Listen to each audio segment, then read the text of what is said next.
Biar kita belajar daripada dalam buayan sampailah masuk ke liang lahat tu kita belajar.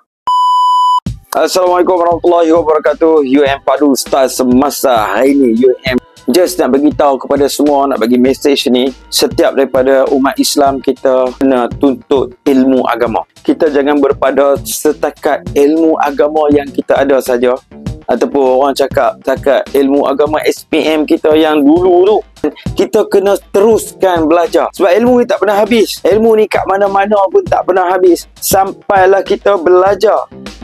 Masuk ke liang lahat pun kita belajar. Kita belajar daripada dalam buayan sampailah masuk ke liang lahat tu kita belajar. Teruskanlah belajar ilmu agama, khususnya ilmu apa pun sebenarnya, tapi khususnya kita belajarlah ilmu agama, kerana ilmu agama ni akan menjadikan kita semakin hari semakin dekat kepadanya, dan semakin hari kehidupan kita semakin baik. Salam sayang daripada UM.